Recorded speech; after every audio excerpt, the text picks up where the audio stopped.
Hola de nuevo a todos y bienvenidos a una nueva clase de nuevas tendencias metodológicas en educación física. Seguimos con la quinta y última clase de este módulo. En este último vídeo de educación física en familia te voy a mostrar 3 propuestas que he desarrollado y las cuales tienen un grado de organización diferente. En la primera de ellas, los familiares se sumarán a una clase normal de educación física, en la segunda serán ellos los que impartan los contenidos y en la tercera se montará una estructura más compleja de interacción libre sobre diferentes retos o desafíos cooperativos. Ya sé que eso de meter a los padres en el aula no es algo muy habitual, pero te puedo asegurar que es una experiencia muy gratificante. Los padres tienen una predisposición muy buena y cuando se sienten invitados, la verdad es que son muy también agradecidos, al menos en mi experiencia. El primer caso práctico tratará sobre la discapacidad. Se puede hacer coincidir con el día 3 de diciembre, que es el Día Internacional de las Personas con Discapacidad. Bien porque se esté realizando algún proyecto dentro del centro o bien por cualquier otro motivo, porque tú simplemente pues quieras trabajar este día eso. Y si es porque se esté trabajando un proyecto a nivel del centro, pues desde la educación física pues se puede aportar ese granito de arena. Y como digo, bueno, también se puede realizar en cualquier época del curso, ¿no? En cualquier época del año. El objetivo de esta sesión será sensibilizar sobre la discapacidad física y vivir en su propia persona el sentimiento de una persona que sufre algún tipo de discapacidad física, es empatizar con ella. En este caso se siguen los pasos que ya hemos explicado en el vídeo anterior, así que nos vamos a centrar exactamente en el desarrollo y en la reflexión final. Dentro del desarrollo de la sesión vamos a ver principalmente la organización de la sesión, los juegos que hemos hecho, etc. En este caso fue una organización relativamente fácil y sencilla debido a que se trataba de una organización tradicional. El maestro explica los juegos y tanto los familiares como los niños los realizan, es decir, una asignación de tareas simple. Pretendía trabajar dos discapacidades físicas en esta sesión. Una, la falta de brazos, ser manco a través del juego del balón sentado. Podemos observar aquí cómo llevándose una mano a la espalda no la pueden utilizar ni a la hora de recepcionar el balón ni tampoco a la hora de lanzarlo. Y la ceguera. Mediante obstáculos, un compañero va guiando, en este caso una mujer adulta va guiando a su hijo o a un niño y en principio se empieza andando y después se va haciendo con carrera y se va aumentando la dificultad. Una vez terminada la sesión, pasamos a la reflexión y quiero reseñar que esta parte es importantísima porque es aquí donde se hace que pensar y se hace ver que a través de la actividad física podemos trabajar pues, valores como la empatía, el entendimiento de otra persona, que es lo que era nuestro objetivo en esta sesión. Entonces, referente a la primera parte, es decir, al juego del balón sentado, cuando simulando ser banco, le referimos una pregunta. ¿Alguno de ustedes ha sentido pena de sí mismo mientras jugaba? Entonces, a esta pregunta es curioso porque la respuesta de prácticamente el 100% de los familiares era que no, que ellos no habían sentido lástima de sí, habían tenido el brazo en la espalda, pero no habían sentido lástima, lo habían pasado bien, se habían divertido jugando. Por lo que la siguiente pregunta que yo les hacía estaba, digamos, servida.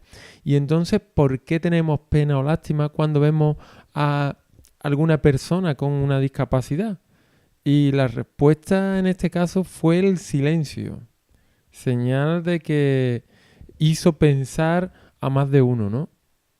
Así llegamos a la conclusión, después de seguir hablando un par de minutos, llegamos a la conclusión de que los sentimientos son los mismos independientemente de la discapacidad física que se tenga o no.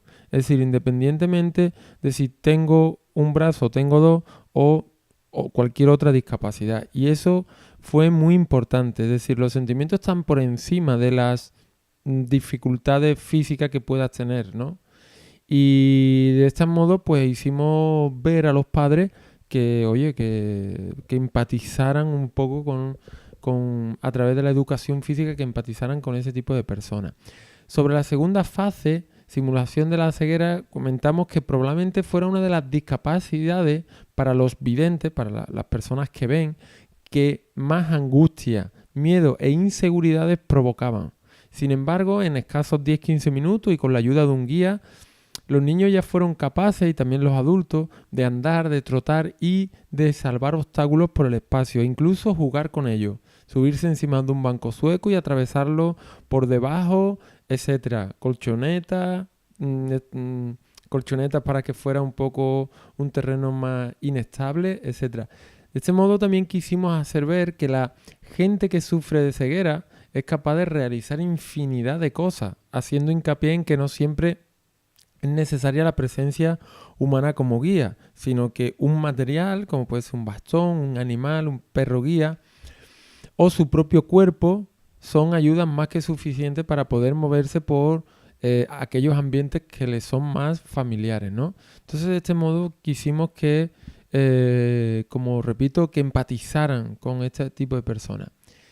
El segundo caso práctico que voy a exponer tratará sobre la intergeneracionalidad, es decir, donde creamos espacios para confluir el intercambio de información de diferentes generaciones y se enseñen unos a los otros. En este caso, el objetivo era fomentar la tradición, juegos populares y tradicionales de la época de los familiares, abuelos, padres, madres, y hacer visible también la parte de niñez de los familiares adultos, que a veces pues pueden parecer que no tuvieron infancia, porque claro, como los niños lo ven siempre como grandes, pues a mí por lo menos me pasaba, ¿no? Mi abuelo pensaba que siempre había sido abuelo. Así que no creía que nunca hubiera estado jugando a las canicas ni nada. Entonces, hacer visible también a través de la educación física, de la actividad física, crear aún más esos lazos afectivos y que tan interesantes son, ¿no?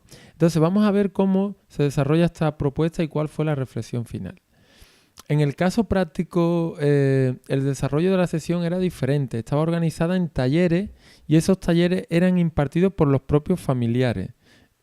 Cuando llegaron los padres a la clase, se explicó todo y posteriormente, y para que ellos pudieran preparar los talleres, los niños comenzaron a realizar un pequeño juego de calentamiento. Entonces, mientras los niños jugaban, yo hablaba con los familiares para que cada uno ocupara un taller con alguno para explicar algunos de los juegos que ellos quisieran.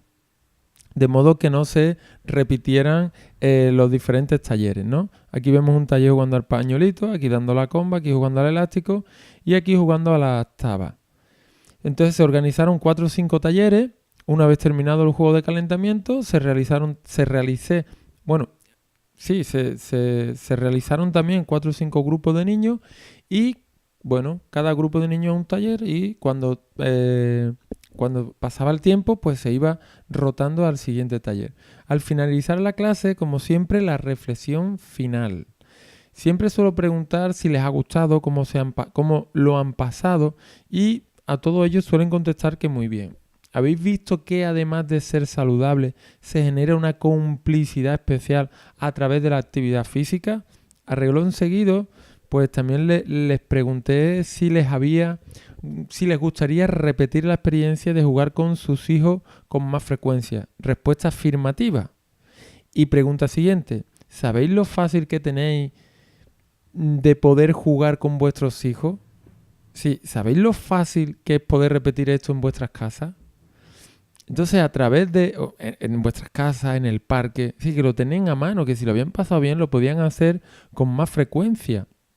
Entonces, a través de este diálogo pretendía despertar conciencia y hacerles ver cómo la actividad física es un recurso muy bueno, no solo a nivel de salud, sino también a nivel afectivo, también a nivel de comunicación, de conocimiento, de mayor conocimiento sobre sus hijos en ese ámbito, etc. Y sobre todo eso, que si lo habían pasado bien y querían repetir, que podían hacerlo en el parque, que podían hacerlo en las casas, que podían hacerlo en cualquier otro ámbito y que ese otro ámbito lo tenían muy, muy a mano cada día, en su día a día, y a veces pues nos metemos en las prisas del día a día y se nos olvida que jugar, hacer movimiento, utilizar la actividad física, pues llegan los niños, se ponen en el parque y los adultos sentados y los niños jugando. Pues un poco esa era donde quería poner el dedito, ¿no? El tercer caso práctico trata sobre el trabajo cooperativo. El objetivo era desarrollar el trabajo cooperativo y además hacerle ver que se van a trabajar aspectos educativos de primer orden. Vamos a ver primeramente qué consistía la sesión y cómo estaba organizada. Esta organización es diferente a las anteriores y en este caso había planteado 12 retos cooperativos por todo el gimnasio. Cada reto cooperativo tenía el material y unas instrucciones en las que indicaban qué tenían que conseguir y qué estaba prohibido hacer. En ningún momento se decía cómo se tenía que conseguir algo. Esa opción se dejaba abierta y se ponía qué no se podía hacer. ¿Vale? Yo pongo qué no se puede hacer y qué tienes que conseguir, pero no te pongo cómo conseguirlo.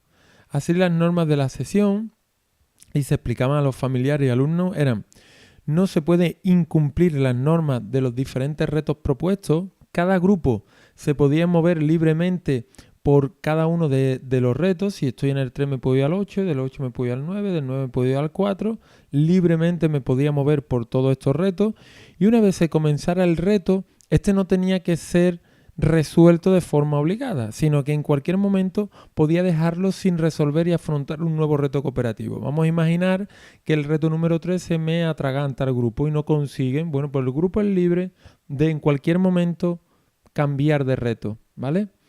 Lo primero, una vez que la sesión terminó, viene el momento de la reflexión final y poner en alza esos aspectos educativos menos tangibles, pero que han estado presentes en la sesión en todo momento.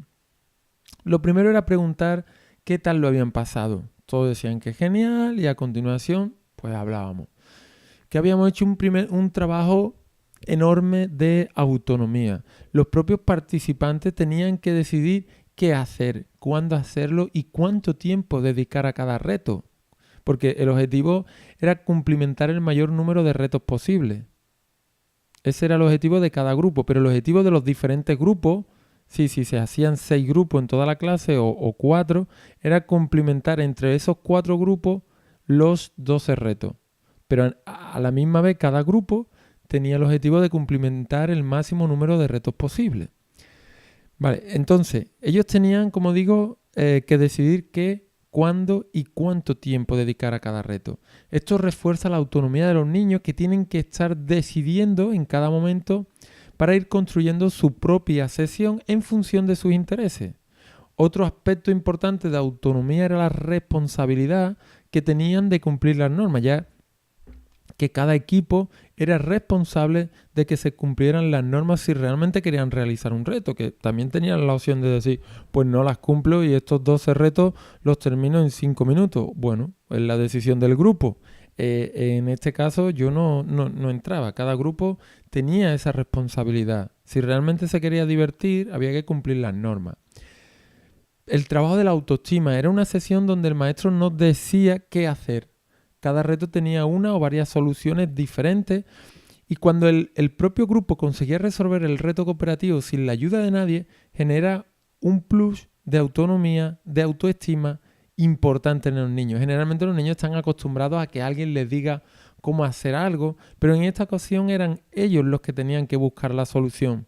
Y como que comenté a los familiares y niños, una autoestima alta es sinónimo de felicidad. No solo en los niños, sino también en los adultos, por supuesto.